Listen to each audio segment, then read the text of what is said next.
Mary was sitting against the trunk of the oak tree in Gran's back garden, eyes half closed against the mid-afternoon glare, the bare skin on her arms and legs prickling from the grass and the heat. Her fingernails still ached from the surge of magic she'd just unleashed, and the back of one hand stung.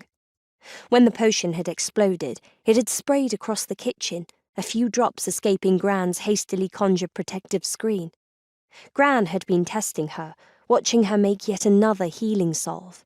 20+ herbs that all had to be correctly prepared and added in precisely the right order, supposedly.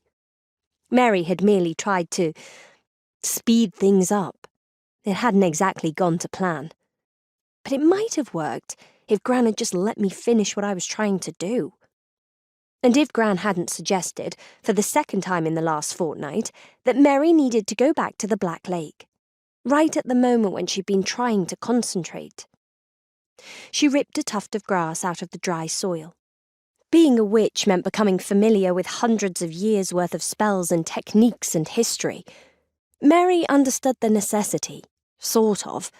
She had to be able to cast spells with the other witches so that she could become a full member of the coven. Witchcraft was a team sport. Or at least it was supposed to be. But the endless, picky details were driving her crazy. A spell must be cast and the results recorded, and each member of the coven involved in exactly this way, and this way only.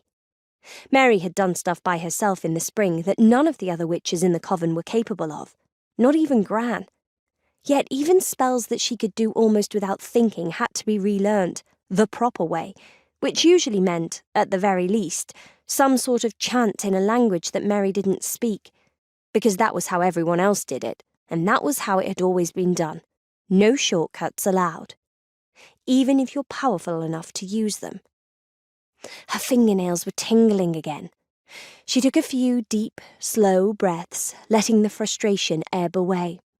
A tuft of dandelion seeds floated past, and Mary reached up to catch it.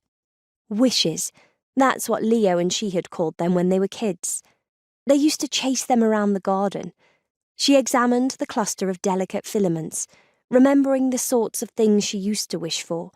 More pocket money, blonde hair, all the really important things in life, and trying to decide what she would wish for now, right this second.